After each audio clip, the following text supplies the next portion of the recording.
Hello everyone, welcome back to IQ classes. और आप देख रहे हैं आईक्यू क्लासेस में नंदिनी सर।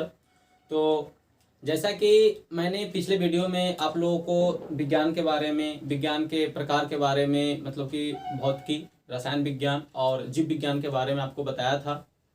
आप लोगों ने जिस तरह से उस वीडियो को दुलार और प्यार दिए हैं, वीडियो बहुत ज़्यादा देखा गया है और हमें आशा है कि वीडियो भी और देखा जाएगा।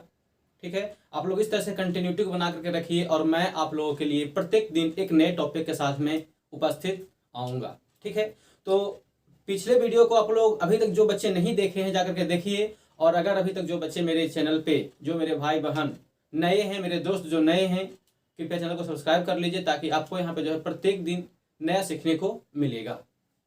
ठीक है, तो आज हम लोग बात करने वाले हैं इस वीडियो के माध्यम से सेल के बारे में। सेल मतलब कि कोशिका। सेल जैसे ही आदमी को सुनने को मिलता है, स्टूडेंट्स को सुनने को मिलता है, उसके दिमाग में सीधा आता है कि ओ आज तो कोशिका के बारे में पढ़ने वाले हैं। हाँ, तो आज हम लोगों ने कोशिका के बारे में अध्ययन करने वाले हैं। जैसा कि आपको पता है कि कोशिका जो है हमारे शरीर का सबसे छोटी इकाई है। अंग नहीं, अंग और इकाई में अंतर होता है। ठीक है ना, तो आपको याद रखना चाहिए कि कोशिका जो है सेल जो है, ठीक है, जैसे इंग्लिश में सेल कहते हैं और जीव विज्ञान में कोशिका बोलते हैं। लेकिन जीव विज्ञान में बायोलॉजी के माध्यम से सेल नहीं, उससे हम लोग साइटो बोलते हैं। क्या बोलते हैं? साइटो बोलते हैं, मैं बताऊंगा। तो आज हम लोग इस चैप्टर में देखने वाले, इस वीडियो के माध्यम से देखने वाले हैं कोशिका के बारे में, सेल के बारे में। सेल का आपको ही पता होगा कि सेल का जो सबसे पहले जो खोज किया गया था वो हमारे रॉबर्ट हुक जी हैं। उन्हीं को श्रेय जाता है, सेल को खोज करने के जनक उन्हीं को माना जाता है। और सेल का खोज 1665 ईस्वी के अंतर्गत रखा गया है। ठीक है, तो हम लोग उनके बारे में थोड़ा सा भी जानेंगे। ठीक है, और मृत जीव सेल, जीवित जीव सेल, ये सब सेल को किसने खोजा, इसके सेल थ्योरी मतलब कि जो सेल का थ्योरी है, प्रतिपादन जो करने वाले हैं, उन्हें किनको कहा जाता है, सेल के बारे में क्या क्या संभावनाएं लगाया गया है, उसके बारे में आज हम लोग इस वीडियो के माध्यम से बात करेंगे। सबसे पहले ऐसा समझिए कि अभी जो मेरा शरीर जो बना हुआ है यह सेल से बना हुआ है। ठीक है ना, हमारा शरीर, आपका शरीर जो बना हुआ है वो प्रत्येक सेल से बना हुआ, क्योंकि सेल के बिना संभव ही नहीं हो सकता है। ठीक है, और सेल जो है हमारे शरीर का सबसे छोटी इकाई है, अंग नहीं है। क्या है? सबसे बिल्कुल टुकड़ा बोल सकते हैं ना। जैसे मेरे पास में 4 मार्कर है, ठीक है ना, अगर मेरे पास में एक मार्कर तो एक मान लीजिए कि एक सेल है। ठीक है ना, तो इस तरह से सेल को कई एक सेल को मिलाया गया, तब उसके अगले पार्ट का निर्माण हुआ है। तो सेल जो है, कोशिका जो है, शरीर की सबसे छोटी इकाई के रूप में जाना जाता है। ठीक है, आगे मैं बात करता हूं। सेल रॉबर्ट हुक ने एक कॉर्क के रूप में देखे थे। ठीक है ना, रॉबर्ट हुक ने, जब उनके पास में माइक्रोस्कोप था, ठीक है, तो माइक्रोस्कोप की सहायता से जब इस सेल को देखने लगे तो उन्हें जो है सेल मतलब कि कोशिका, लकड़ी का कॉर्क जो था ना, उसका ऊपर का भाग दिखाई दिया। सेल कोशिका जो है वो रॉबर्ट हुक जो जिस लकड़ी का परीक्षण कर रहे थे, उनके अंदर का भाग नहीं, ऊपर का भाग, सेल बॉल दिखाई दिया था। ठीक है ना, तब उन्होंने बताया कि वो ये तो बिल्कुल एक जेल की तरह है। किस तरह से है? जेल की तरह है। तो उन्होंने अंग्रेजों के हिसाब से सेल को, कोशिका को जेल के रूप में जाना भी जाता है। ठीक है, हमें आशा है कि आप लोग यहाँ तक समझ में आ रहा होगा। अब हम लोग देखते हैं, मैंने कुछ यहाँ पे नोट कर लिया है ताकि आपको कम समय में अधिक से अधिक जानकारी दिया जाए और आप लोग इस वीडियो को अच्छे से देखेंगे, समझने का प्रयास करेंगे, सीखेंगे, और आपका एक भी नंबर छूटने वाला नहीं है। यह भी पार्ट 1 है और आपकी अगर मांग रहा तो पार्ट 2, पार्ट 3 में भी आप लोग, मतलब कि सेल के बारे में जितनी भी जानकारी आपको एग्जाम में पूछा जाता है, सब्जेक्टिव हो चाहे आपका ऑब्जेक्टिव के रूप में हो, किसी भी एग्जाम के तहत से हो, वो आपको सभी यहाँ पे प्रोवाइड कराया जाएगा। ठीक है, तो चलिए हम लोग शुरू करते हैं। आप लोगों से एक रिक्वेस्ट है कि आप लोग इस वीडियो को ज़्यादा से ज़्यादा शेयर करें, लाइक करें और कमेंट्स करें। अगर आपको एक भी पॉइंट अच्छा लगता है, इसमें से कुछ नया सीखने को मिलता है, तो प्लीज़ आप लोग, मेरे दोस्त, मेरे भाई बहन, ठीक है ना, स्टूडेंट्स, आप इसको कमेंट करके बताइए कि हाँ सर, यहाँ पे मेरे को ये वाला पॉइंट अच्छा लगा, जो कि मेरे को कुछ नया सीखने को मिला। ठीक है, तो let us continue on that topic. चलिए देखिए, सेल जो है इंग्लिश शब्द, मैंने लिख भी रखा है कि सेल को हम सेल जो बोलते हैं, कोशिका को जो सेल बोलते हैं, इंग्लिश शब्द जो है, कौन सा शब्द है? इंग्लिश शब्द है। और इसे बायोलॉजी के अनुसार इसे साइटो बोलते हैं। क्या बोलते हैं? बायोलॉजी के अनुसार साइटो बोलते हैं। और आप ये जो डायग्राम देख रहे हैं ना, यही रॉबर्ट हुक ने, रॉबर्ट हुक मतलब कि कॉर्क, याद रखिएगा, ये कहीं लिखा हो नहीं, मैंने अपनी तरह से बता रहा हूँ कि रॉबर्ट हुक मतलब कि कॉर्क, ठीक है ना। जब उन्होंने कॉर्क का परीक्षण किया, कॉर्क को माइक्रोस्कोप की सहायता से देखना शुरू किया, तो उनको जो है ये वाला बाहर वाला हिस्सा दिखाई पड़ा, इसी को बोलते हैं सेल वॉल। क्या बोलते हैं? इसी को सेल वॉल बोला जाता है, ठीक है। अब देखते हैं यहाँ पे कुछ टॉपिक है, पॉइंट है। कोशिका का इतिहास मतलब कि सेल का इतिहास, साइटों का इतिहास क्या रह चुका है, वो भी जानना हम लोग को बहुत जरूरी है।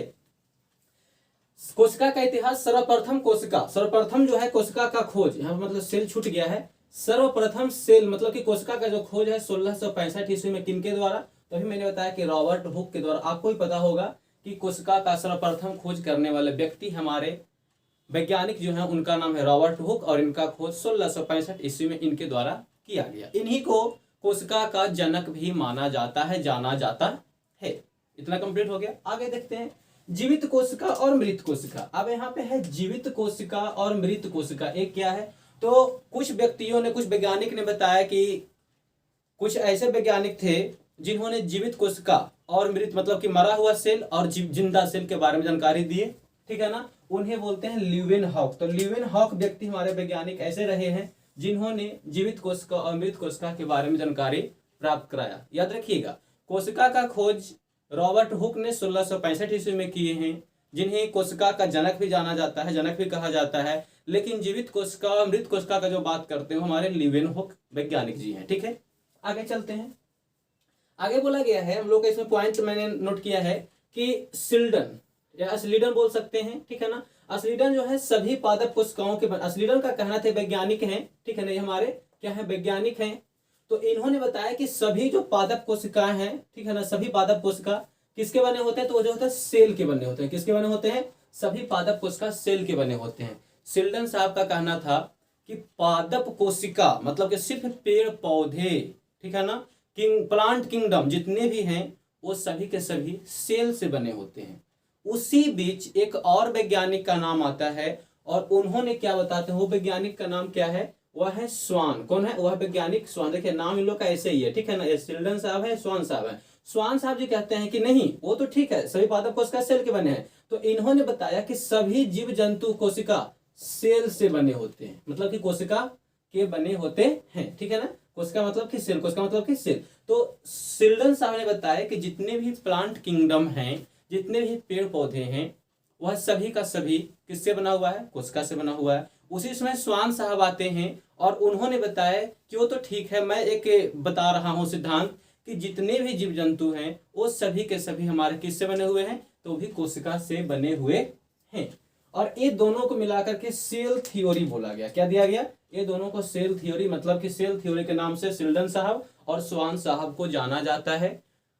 सेल का खोजकर्ता रॉबर्ट हुक को जाना जाता है, जीवित और मृत कोशिका का खोजकर्ता ल्यूवेनहॉक को जाना जाता है। इतना कंप्लीट हो गया। आगे चलते हैं। अब आगे देखते हैं कि आगे मैंने क्या लिखा है। उसी समय एक और वैज्ञानिक का आगमन होता है वहीं पे। अभी खत्म हो गए हमारे स्लीडन साहब, स्वान साहब खत्म हो गए, वहीं पे एक और आते हैं रुडोल्फ विर्चो। कौन आते हैं? रुडोल्फ विर्चो आते हैं और वो बताते हैं कि वो तो ठीक है, स्लीडन साहब कह के चल गए कि सभी पादप कोशिका सेल का बना होता, पादप जो है सेल का बना होता है, जंतु जो है सेल का बना होता है। लेकिन रुडोल्फ विर्चो जो आते हैं उन्होंने बताया कि सेल जो है एक्सटिंक्ट सेल से बना हुआ है। मतलब कि सेल, आप लोग जो जीवित सेल देख रहे हैं ना, वो मृत सेल से मिल करके बना हुआ है। ये किसने कहे?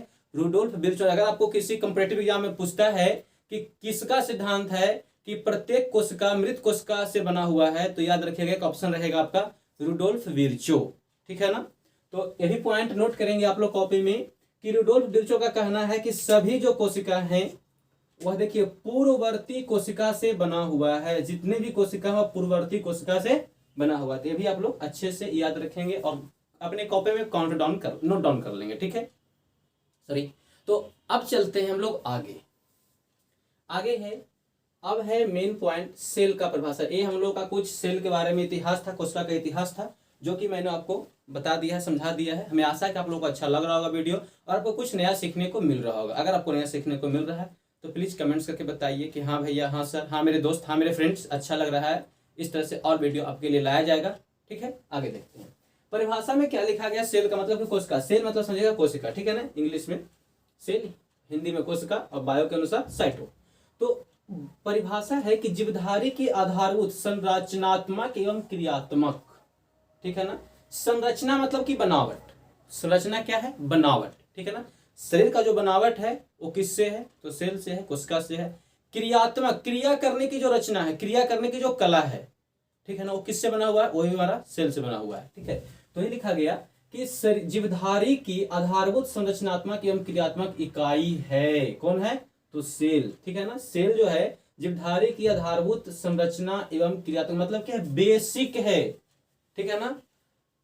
यह इसके बिना मनुष्य का निर्माण या किसी भी पेड़ पौधे का निर्माण ही संभव नहीं हो सकता है, ठीक है। क्योंकि सबसे पहले सेल आया, सेल के बाद में जैसे जैसे सेल इकट्ठा होते गया उसका अलग अलग नाम, उस वही इकट्ठा उसका अलग नाम, वही इकट्ठा उसका अलग नाम देते गया। मैं आपको ही बताऊंगा कैसे कैसे नाम पड़ा है। तो सेल को जो है जीवधारियों की आधारभूत संरचनात्मक एवं क्रियात्मक इकाई माना जाता है। और सबसे बड़ी बात है कि यह स्वतः जनन होती है, ठीक है ना। यह स्वतः मतलब कि खुद जो है निर्माण होने में सामर्थ्य है, ठीक है ना। यह एक जब मर जाता है तो दूसरा वहीं पे तुरंत जो है जीवित हो जाता है, नया बन जाता है, नए सेल का निर्माण हो जाता है, ठीक है। आगे चलते हैं, आगे क्या है, अब है कि एक कोशिका से बना होता है जिसे एक कोशिकीय कहते हैं, है ना। जैसे कहने का मतलब है कि सेल से बने हुए प्रत्येक जीव जंतु को, पादप को दो भागों में बांटा गया, ठीक है, समझेंगे कि सेल से, कोशिका से बने हुए जितने भी जीव जंतु हैं, पादप है, उसे दो भागों में बांटा गया, ठीक है ना। पहला एक कोशिका वाला और दूसरा हो गया बहु कोशिका वाला। समझ में आ रहा है, आगे देखते हैं अब क्या है। तो ही बोला गया कि जो एक कोशिका से बना होता है उसे एक कोशिकीय कहते हैं, और जो अधिक, एक से अधिक कोशिकाओं, कितना, एक से अधिक कोशिकाओं से मिलकर बना होता है उसे बहु कोशिकीय कहते हैं। तो याद रखिएगा, आपसे पूछेगा कि एक कोशिका वाला को क्या कहते हैं, तो एक कोशिकीय कहते हैं। बहु कोशिका वाला को क्या कहते हैं, मतलब कि जो एक से अधिक कोशिका के बने होते हैं उसे क्या कहते हैं, तो उसे कहते हैं बहुकोशिकीय, ठीक है, ओके, जीव या पादप। आगे देखते हैं, आगे लिखा गया है कि हाँ, तो अब है कि इतना हम लोग जान ले, अब कोशिका के अध्ययन करने वाले को क्या कहते हैं, ठीक है ना। अब क्वेश्चन बनता है कि कोशिका के, सेल के अध्ययन करने वाले को क्या कहते हैं। तो लिखा गया कोशिका के अध्ययन के विज्ञान को साइटोलॉजी कहते हैं। क्या कहते हैं, कोशिका के अध्ययन के विज्ञान को, मतलब कि जो व्यक्ति कोशिका के बारे में अध्ययन करता है उसे साइटोलॉजी ह्यूमन बोला जाता है, साइटोलॉजी वैज्ञानिक बोला जाता है। तो याद रखें, आपसे पूछे गए भी कि कोशिका का अध्ययन करने वालों को क्या कहते हैं, तो साइटोलॉजी कहते हैं। ये कंप्लीट हो गया, हम लोग को यहाँ तक कंप्लीट हो गया। आगे चलते हैं, आगे मैंने कुछ और मुख्य पॉइंट यहाँ पे नोट किया है, जो है संसार की सबसे छोटी कोशिका। याद रखेंगे, संसार की सबसे छोटी कोशिका जो होता है वह है आपका कौन है, तो वो आपका है माइकोप्लाज्मा, ठीक है ना, जो है गैलीसेप्टिकम, ठीक है, माइकोप्लाज्मा गैलीसेप्टिकम। यह क्या है, एक प्रकार का जीवाणु है, ठीक है ना। यह क्या है, मतलब कि जीवाणु, वायरस बोल सकते हैं कि संसार की सबसे छोटी कोशिका कौन सा है, तो माइकोप्लाज्मा गैलीसेप्टिकम है। वह क्या है, तो यह एक प्रकार का जीवाणु है। ये आपका ऑब्जेक्टिव में पूछेगा, कंपैरेटिव एग्जाम में आता है क्वेश्चन कि संसार की सबसे छोटी कोशिका कौन सा है, तो माइकोप्लाज्मा गैलीसेप्टिकम है, जो क्या है, जीवाणु। आगे चलते हैं, अब भाई देखिए, सब चीज का दो होता है, छोटा से बड़ा, ठीक है ना, छोटा से बड़ा होता है, ठीक है। तो अब सबसे छोटा हम लोग अध्ययन कर लिए, अब देखेंगे सबसे बड़ी कोशिका कि सबसे बड़ी कोशिका किस में पाया जाता है। तो अगर मैं सबसे बड़ी कोशिका की बात करूं तो सब संसार की सबसे बड़ी सेल, मतलब कि सबसे बड़ी जो कोशिका है वह शुतुरमुर्ग का अंडा है, ठीक है ना। शुतुरमुर्ग का अंडा जो है ना, वह एक अंडा 800 से 900 ग्राम का होता है। शुतुरमुर्ग, आप लोग सुन रहे हैं ना, शुतुरमुर्ग का अंडा जो है ना वह 800 से 900 ग्राम का होता है, और वह यूनिसेलुलर बना हुआ है, एक कोशिका का बना हुआ है। कितने सेल का, एक सेल का बना हुआ है। इसीलिए उसे संसार की सबसे बड़ी कोशिका के रूप में शुतुरमुर्ग का अंडा अर्थात जो है एग ऑफ ऑस्ट्रिच को जाना जाता है। मतलब कि इसका वजन, जो आपसे वजन पूछेगा कि शुतुरमुर्ग का एक अंडा का वजन कितना होता है, तब याद रखेंगे 8 से 9 ग्राम, ठीक है। आगे देखते हैं, अब ये तो हो गया संसार की बात, बड़ी छोटी खत्म कर लिए, कोशिका के अध्ययन को खत्म कर लिए। अब हम लोग देखते हैं मानव में, मनुष्य में, हम लोग, ठीक है ना, ह्यूमनोलॉजी में देखते हैं कि इसमें क्या होता है। तो मानव की अगर मैं बात करूं तो सबसे छोटी सेल, सबसे छोटी कोशिका जो होता है वह आपका है सेरिबलम की ग्रेनुअल सेल, ठीक है ना। कौन सा है, मानव में सबसे छोटी कोशिका जो पाया जाता है वो सेरिबलम, मतलब कि मस्तिष्क के अंदर, ठीक है ना। कौन सा सेल, ग्रेन्यूल सेल उसे बोलते हैं। और ग्रेन्यूल सेल आप जान लीजिए कि यह मानव की सबसे छोटी कोशिका है, और इसका भी कुछ कारण है। ठीक है ना। इसका भी कोई क्या है, कुछ कारण है, कारण मैं बताता हूँ तुरंत, ठीक है। अगर आपको समझ में आएगा तो बताया कि हाँ सर बिल्कुल सही बात है, हाँ मेरे भाई ये बात बिल्कुल रियल फैक्ट तुमने बताया है, ठीक है ना। आगे देखिए, तो मानव में सबसे छोटी कोशिका जो होता है सेरिबेलम की ग्रेन्यूल सेल होता है, और सबसे बड़ी सेल, सबसे बड़ी कोशिका कौन सा होता है, तो अंडाणु ओवम होता है। क्या होता है, सबसे छोटी हो गया ग्रेन्यूल सेरिबेलम की ग्रेन्यूल सेल, और सबसे बड़ी कोशिका की जगह अंडाणु ओवम, ठीक है ना, उसे सबसे बड़ी कोशिका बोलते हैं। आगे देखते हैं, आगे मैंने एक पॉइंट और नोट किया है कि सबसे लंबी कोशिका, देखिए सबसे छोटा हो गया, ठीक है ना, सबसे बड़ा हो गया, बड़ा इस तरह से पूरा वाला, ठीक है ना, लंबा मतलब कि लंबाई में, ठीक है ना, लंबाई में जो होता है उसे लंबा बोलते हैं, ठीक है। तो सबसे लंबी कोशिका की अगर मैं बात करूं तो आपका न्यूरॉन है। क्या है, न्यूरॉन जो है सबसे लंबी कोशिका के रूप में जाना जाता है। हम लोग का शरीर जो है तंत्रिका तंत्र से बना हुआ है, और तंत्रिका तंत्र कुछ नहीं है और हमारा न्यूरॉन ही है, ठीक है। सेल के आकार अलग अलग होते हैं, जिस तरह से जैसा प्रयोग करेगा वैसा सेल का आकार बनेगा। जैसे मतलब कि ब्लड का सेल अलग है, मसल्स का सेल अलग है, बोन्स का सेल अलग है, न्यूरॉन का सेल अलग है, ठीक है ना। इस तरह से सेल के अनेक प्रकार होते, मतलब सॉरी सेल के अनेक संरचना होते हैं, प्रकार नहीं, संरचना, बनावट जो होता है अलग अलग होता है, ठीक है। आगे चलते हैं, अभी मैंने बोला था कि ये सेरिबेलम की ग्रेन्युल सेल क्या है, तो इसके बारे में जान लीजिए। अब देखिए, हम लोग नवयुवक क्या करते हैं ना कि हम लोग जो है बाइक उठा लेते हैं, ठीक है, और बाइक उठाए बस सीधा 60 70 80 90 के स्पीड में घुमाना शुरू कर दी, वो भी बिना हेलमेट का। किस चीज का, बिना हेलमेट का, ठीक है ना। तो हमें अगर पुलिस कहीं देख लेता तो हमें उस पर फाइन लग जाता है, ठीक है ना। हमें वो रुकवाती है, और रुकवाने के बाद में कुछ पैसा लेता है, फिर हमें छोड़ देता है, या कुछ कुछ तो ऐसा होता है कि मारते भी है। तो मारते हैं तो गलत नहीं करते हैं, मारना भी चाहिए। आप ही के लिए पिटैया हो रहा है, आप ही के लिए पैसा लग रहा है। कभी कभी मैं भी गलत करता हूँ, मैं भी ऐसा नहीं, कभी मैं भी गलत कर देता हूँ जो कि हमें आज महसूस हो रहा है, ठीक है ना, आपको बताते हुए, ठीक है। तो ये समझिए कि सबसे बड़ा कारण क्या है, वो हमें हेलमेट पहनने के लिए क्यों बोलते हैं। हेलमेट पहनने के लिए इसलिए बोलते हैं कि अगर तुम्हारा मुंडी बच गया ना भाई, ठीक है, अगर तुम्हारा मुंडी बच गया तो तुम्हारा कुछ नहीं गया है, तुम सही सलामत हो। लेकिन अगर ये मुंडी चला गया ना तो तुम्हारा सब कुछ चला गया, तुम सही सलामत नहीं हो, तुम किसी भी काम का नहीं हो। आप लोग भी देखे होंगे कि जो हेलमेट पहने हुए रहता है उनका किसी बाय चांस मिस हैपनिंग हो जाता है, एक्सीडेंट हो जाता है, और उनका मुंडी हेलमेट में, सॉरी मुंडी में हेलमेट है, ठीक है ना, जो कवर का आता है ब्लैक कलर का, रेड कलर का, वो पहनने वाला बाइक चलाते समय वो अगर पहने हुए हैं तो उन्हें कुछ दिक्कत नहीं होता, वो सही सलामत हॉस्पिटल में पहुंचाए जाते हैं, और वो कुछ दिनों के बाद, 1 महीने 2 महीने में, तो जैसा इंजुरी रहेगा, जैसा क्यूरेस रहेगा, उस तरह से वह ठीक हो जाते हैं। लेकिन अगर जिस व्यक्ति के सर में हेलमेट नहीं होता है और वो बाइक को स्पीड से चलाते हैं, ठीक है ना, और किसी कारणवश किसी ठोकर में, किसी बाइक में, किसी गाड़ी में, किसी ट्रक में, ठीक है, किसी नहर में लेके कूद गए और मिस हैपनिंग हो जाता है, वो मर जाते हैं, तो सबसे बड़ा कारण है कि उन्हें मस्तिष्क के सबसे अंदर वाले पार्ट में, ऊपर वाले पार्ट में होता है तो कोई दिक्कत नहीं है, ठीक ठाक हो जाता है। लेकिन मस्तिष्क के सबसे अंदर वाले भाग में, सबसे अंदर का सतह, निचला सतह में जब चोट लगता है ना, तो वो आदमी का बचना नामुमकिन है, वो बच ही नहीं सकता है। इसीलिए हमारे पुलिस लोग जो हैं हमें हेलमेट पहनने के लिए बोलते हैं। तो आप भी जान लीजिए कि हेलमेट क्यों पहना जाता है। यह हमारा जो ग्रेनुअल सेल है ना, यह सबसे छोटी है। अगर इसमें मतलब कि मस्तिष्क में जिस दिन चोट लग गया आपका सबसे अंदर का सतह में, उस दिन आपका मृत्यु हो जाएगा, आपको कोई बचाने वाला भी नहीं, आप सीधे यहाँ से डिलीट। और डिलीट मतलब कि आप कितना हॉस्पिटल में चले, हॉस्पिटल मतलब कि हमारा क्या होता है, वो हॉस्पिटल को हम लोग बोलते हैं रिसाइकल बिन, ठीक है ना। वो कोई हॉस्पिटल भी आपको, कोई डॉक्टर भी आपको बचा नहीं सकता है। इसलिए हमें सेफ रहना चाहिए, हमें अपने आप को सुरक्षित रखना चाहिए, और हर समय बाइक चलाते समय हमें हेलमेट का यूज करना चाहिए, अपने स्पीड को लिमिट में रखना चाहिए, ठीक है।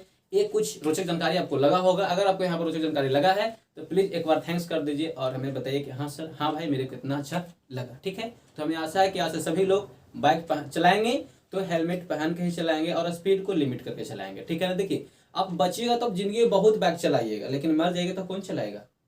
बाइक आपसे है, आप बाइक से नहीं है, ठीक है ना। इस बात को याद रखिएगा। तो सबसे मनुष्य की सबसे छोटी कोशिका जो है, सबसे छोटी सेल जो है, वह सेरिबेलम की ग्रेनुअल सेल है। अगर इसमें चोट लग गया मनुष्य को तो उसका मृत्यु निश्चित है, वो बिल्कुल पृथ्वी से हो गया डिलीट, भगवान का प्यारा हो गया। चलिए आगे चलते हैं। सेल की सबसे बड़ी कोश मतलब कि मनुष्य की सबसे बड़ी कोशिका अंडाणु उभम हो गया। सबसे लंबी कोशिका तो न्यूरॉन जो हमारे देखने रीढ़ की जो हड्डी है ना, ठीक है ना, यहाँ पे न्यूरॉन है, ठीक है, न्यूरॉन पूरे शरीर में फैला हुआ तंत्रिका तंत्र के रूप में, तो वो सबसे लंबी कोशिका होता है। तो लंबी कहने का मतलब कि नीचे से लेकर के हमारे पैर से तलवा से लेकर के ऊपर तक की जो कोशिका है ना, इसको लंबी कोशिका बोलते हैं, ठीक है ना। और मैं इसको अगर मैं बात करूँ, अगर यहाँ से यहाँ की बात करते हैं चौड़ा इस बड़ा हो गया, ठीक है ना, तो ये होता है बड़ा और लंबा में मतलब अंतर होता है। आगे चलते हैं, कुछ पॉइंट और हम लोग देखते हैं। आगे बोला गया विभाजन रहित सेल न्यूरॉन। हाँ याद रखिएगा, न्यूरॉन कभी भी विभाजन नहीं होता है, कभी भी उसका खंडन नहीं होता है। इसीलिए अगर सेरिबेलम की ग्रेनुअल सेल में चोट लगा तो आदमी सीधा मर जाएगा। देखिए पॉइंट रखिएगा याद है, आपसे ऑब्जेक्टिव में पूछेगा कि विभाजन रहित सेल किसे जाना जाता है, तो न्यूरॉन को जाना जाता है। तेज विभाजन किसे, मतलब कि सबसे ज्यादा फास्ट विभाजन, ठीक है ना, किसमें होता है भाई, तो होता है लीवर में। किसमें होता है, आपका लीवर यकृत में होता है, ठीक है ना। उस यकृत को अगर काट भी दीजिएगा तो तुरंत दूसरा बन जाएगा, वहां पर कोई दिक्कत होने वाला नहीं है। तो लीवर को जो है सबसे तेज विभाजन के रूप में जाना जाता। ऑब्जेक्टिव में आएगा कि सबसे तेज विभाजन किस में होता है, किस अंग में, तो एक रहेगा लीवर, वो आपको मार के आइएगा। विभाजन नहीं होता है किसमें, तो एक रहेगा आपका न्यूरॉन, वो मार के आइएगा, ठीक है। आगे चलते हैं, कुछ और पॉइंट के बारे में हम लोग इसमें चर्चा करते हैं। एक मिनट,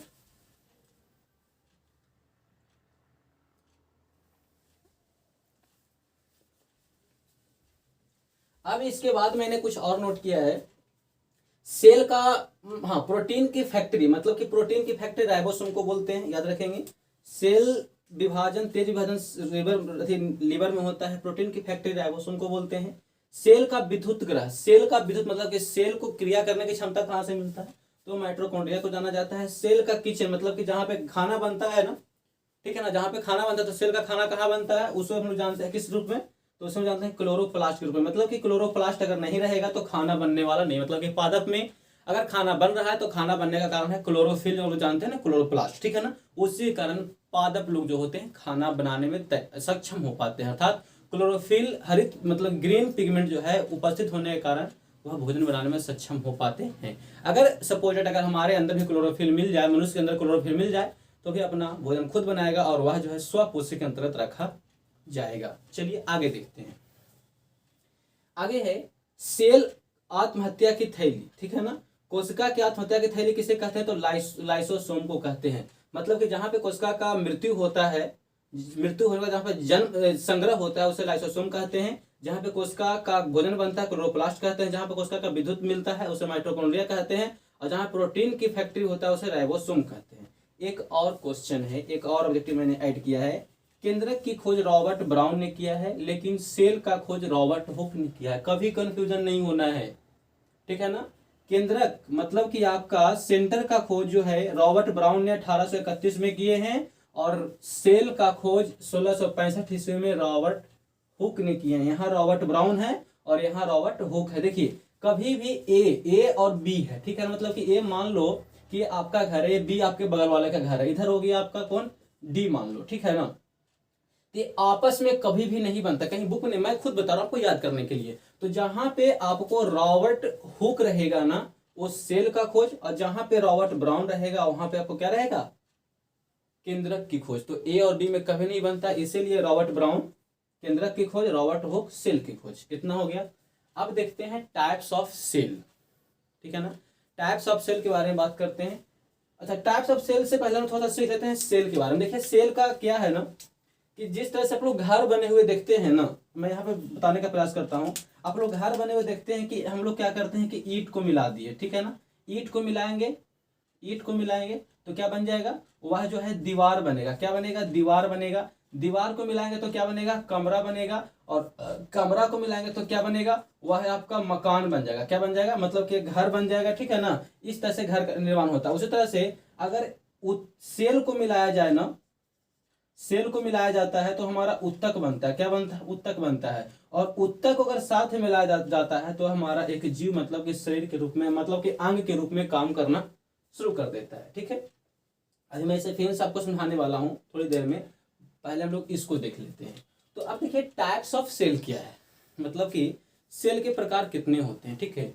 तो कोशिकाएं मुख्यतः दो प्रकार की होती है, याद रखेंगे कि सेल के जो प्रकार हैं वह दो प्रकार की होती है। पहला हो गया प्रोकैरियोटिक कोशिका, दूसरा हो गया यूकैरियोटिक कोशिका। प्रोकैरियोटिक उसका मतलब कि वायरस, और यूकैरियोटिक उसका मतलब कि ह्यूमन। देखिए मैंने कुछ नोट में आपको बताने का प्रयास किया है। देखिए बायोलॉजी जो है ना आपको समझने का चीज है और बर्ड को पकड़ने का चीज है। बर्ड आपको पकड़ में आ गया तो बायोलॉजी फिर हार्ड नहीं है, ठीक है। बायोलॉजी कोई कठिन शब्द नहीं, कठिन कोई चैप्टर नहीं, कठिन कोई टॉपिक नहीं है, ठीक है। तो आपको बर्ड को पकड़ना चाहिए, बर्ड के बारे में समझना आना चाहिए, ठीक है। तो यहाँ पे है प्रोकैरियोटिक मतलब कि अकैरियोटिक। अकैरियोटिक मतलब कि अ बराबर नॉट होता है, और कैरियोटिक मतलब कि न्यूक्लियस, जिसमें न्यूक्लियस नहीं पाए जाते हैं, केंद्रक नहीं पाए जाते हैं, उसे प्रोकैरियोटिक कहा जाता है। यह मोनेरा वर्ग होता है, अर्थात यह वायरस जीवाणु होते हैं। क्या होते हैं, मैंने ऊपर ही लिख चुका है। यह इनिशियल पीरियड में होते हैं। किस पीरियड में, फर्स्ट टाइम के पीरियड में होते हैं। इसे इनिशियल पीरियड या फिर इसे न्यूक्लियस, बिना न्यूक्लियस वाला बोला जाता है। इसे मोनेरा वर्ग के अंतर्गत रखा गया है। जैसे फोन आप लोग देखें, बहुत सारा फोन चलाते हैं, जैसे फोन आता है तो जैसे मान लो कि रियलमी का फोन था, Realme pro, Realme pro 10, Realme pro x, इस तरह से आता है। तो सबसे पहला जो फोन आया ना उसी को बोलते हैं प्रोकैरियोटिक। समझ में आ गया।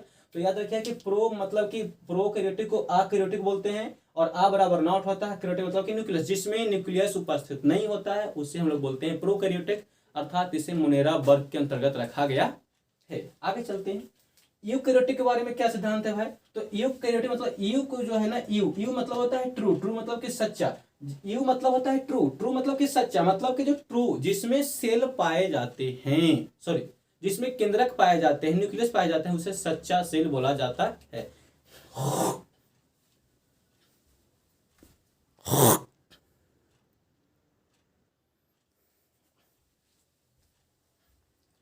सॉरी, लगता है कि मुझ में कुछ चल गया था, ऐसा मेरे को महसूस हुआ। तो हाँ, मैंने बता रहा था प्रोकैरियोटिक और यूकैरियोटिक। हमें आशा है कि आप लोगों को प्रोकैरियोटिक और यूकैरियोटिक के बारे में समझ में आ गया होगा। अब देखिए हम लोग यहाँ पे क्या होता है। देखिए ये आपका कोशिका है, ठीक है ना। कोशिका सबसे छोटी इकाई है, अंग नहीं, सबसे छोटी इकाई है। कोशिका को कई कोशिकाओं से मिलाया गया, कोशिका को कई कोशिका से मिलाया गया तो क्या बन गया, उत्तक बन गया। क्या बन गया, यहाँ पे मैं लिखता हूँ, कोशिका को कई कोशिका से मिलाया गया तो उत्तक बन गया। उत्तक को कई उत्तक से मिलाया गया तो क्या बन गया, यह अंग बन गया। क्या बन गया, अंग बन गया। उसी प्रकार से आगे इंक्रीजमेंट होते चल जाएगा। जैसे संख्या 1 का बढ़ेगा उसका अलग नाम हम लोग देते चल जाएंगे। तो देखते हैं कि ब्रह्मांड का निर्माण कैसे होता है। यह पूरी पृथ्वी, पूरे संपूर्ण हम लोग जहां पर रह रहे हैं ना, इसका निर्माण कैसे हुआ है, वो हमारा सेल से ही हुआ है, किसी और चीज से नहीं हुआ है, ठीक है। तो कोशिका को मिलाए, उत्तक बन गया, उत्तक को इकट्ठा किए, अंग बन गया। अंग को अगर इकट्ठा करेंगे तो ये बन जाएगा जीव, मतलब जो हम लोग शरीर जो हम लोग का बना हुआ है, यह अंग का बना हुआ है। अगर अंग जीव को इकट्ठा करेंगे ना, ठीक है ना, एक जगह ढेर सा जीव को इकट्ठा कर दीजिए तो आपका जनसंख्या बन जाएगा, और उसी रूप से जनसंख्या अगर इकट्ठा हो जाएगा तो यह आपका समुदाय बन जाएगा। क्या बन जाएगा, यह आपका समुदाय बन जाता है, जिसमें आपका मतलब कि गाय भैंस बकरी घास फूस सब कुछ आते हैं, ठीक है, इसे समुदाय बोलते हैं।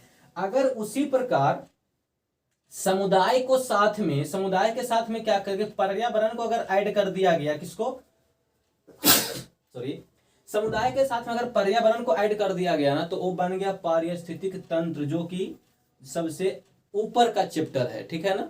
तो समुदाय प्लस पर्यावरण अगर ऐड हो गया, ठीक है, एटमॉस्फेयर ऐड हो गया तो उसे पारिस्थितिकी तंत्र बोलते हैं। और पारिस्थितिकी तंत्र अगर इकट्ठा हो गया ना, ठीक है ना, तो उसे जीवोम बोलते हैं। क्या बोलते हैं, उसे जीवोम बोलते हैं। जीवोम जब इकट्ठा होता है तब उसे जैव मंडल बोलते हैं। क्या बोलते हैं, उसे जैव मंडल बोलते हैं। जैव मंडल मतलब 3 मंडल, स्थल मंडल, जल मंडल और वायुमंडल, ठीक है ना। तो इस तरह से जैव मंडल का निर्माण होता है। अगर जैव मंडल को इकट्ठा कर दिया जाए, तीनों को मिला दिया जाए तो यह आपका उपग्रह और ग्रह का निर्माण होता है। क्या होता है, उपग्रह और ग्रह का निर्माण होता है। उसी प्रकार अगर उपग्रह और ग्रह को एक जगह मिला दिया जाए, उपग्रह और ग्रह को एक जगह मिला दिया जाए तो वह आपका सौर मंडल या फिर आकाश गंगा का निर्माण करता है। समझ में आ रहा है। उसी प्रकार आगे चलते हैं तो अगर सौर मंडल को इकट्ठा कर दें, आकाश गंगा को इकट्ठा कर दें, तब ये हमारा ब्रह्मांड मतलब कि पूरी जो लोग विश्व जो बोलते हैं ना, आकाश पाताल वायु, वो सब जो देख रहे हैं, जो हम लोग जब अध्ययन करते हैं, वो सभी को ब्रह्मांड बोला जाता है। क्या बोलते हैं, वो सभी को ब्रह्मांड बोलते हैं। जब फिर से समझ लेंगे कि कोशिका को इकट्ठा किए, उत्तक बना, उत्तक को इकट्ठा किए, अंग बन गया, अंग का इकट्ठा किए, जीव बन गया, जीव को संग्रह किए, समूह बनाए, जनसंख्या बन गया, जनसंख्या को समूह बनाए, समुदाय बन गया, समुदाय के साथ में पर्यावरण आया, पारिस्थितिकी तंत्र बन गया, पारिस्थितिकी तंत्र बन गया, और पारिस्थितिकी तंत्र को इकट्ठा किए तो जीवोम बन गया, जीवोम को इकट्ठा किए जयमंडल बन गया, जयमंडल में 3 चीज, स्थल मंडल, जल मंडल, वायुमंडल, ठीक है ना। और आगे चलते हैं, जयमंडल को इकट्ठा कर दिए ढेर सा तो बन गया उपग्रह और ग्रह बन गया, ठीक है। और उपग्रह और ग्रह को इकट्ठा किया तो सौर मंडल अर्थात आकाश गंगा बन गया। और आकाश गंगा को जैसे हम लोग इकट्ठा कर दिए, सौर मंडल को जैसे हम लोग इकट्ठा कर दिए, तो हमारा ब्रह्मांड का निर्माण हो गया। इस तरह से आपका कुछ सेल के इतिहास था, सेल के बारे में जानकारी प्राप्त करना था, जो कि आपका पार्ट 1 है। अगर आपको यह वीडियो यहाँ तक देखते हुए पहुँच गए हैं और आपको अच्छा लग रहा है तो प्लीज़ लाइक कीजिए, कमेंट्स करके बताइए कि हाँ मेरे को यहाँ पे ये टॉपिक अच्छा लगा। अगर कुछ छोटा हो तो मेरे को बताने का प्रयास कीजिए, वो भी आपको मेंशन कर दिया जाएगा। ऐसे ही इसका पार्ट 2 आने वाला है, ठीक है ना। तो आप लोग इसको बहुत ज़्यादा प्यार दीजिए, दुलार दीजिए, ताकि वीडियो अधिक से अधिक देखा जाए। और आप लोग अभी तक मेरे चैनल पर नए हैं तो प्लीज़ चैनल को सब्सक्राइब कर लीजिए। अगर आपका साथ रह गया मेरे साथ में, तो जो मैं सोच रहा हूँ एक दिन यह चैनल भी आप लोगों के सहयोग से, ठीक है ना, और मेरे कंटिन्यूटी के सहयोग से चैनल बहुत बड़ा होने वाला है, ऐसा हमें आशा है, ऐसा आप लोगों का भरोसा हम पे है, ठीक है ना। आप लोग बिल्कुल सपोर्ट करेंगे, सपोर्ट कर भी रहे हैं, तो थोड़ा सा और जोर लगा सपोर्ट कीजिए, देखने का प्रयास कीजिए, सीखने का प्रयास कीजिए। और थैंक्स फॉर वॉचिंग। आज तक इतना ही, अब हम लोग मिलते हैं अगले वीडियो में, ठीक है।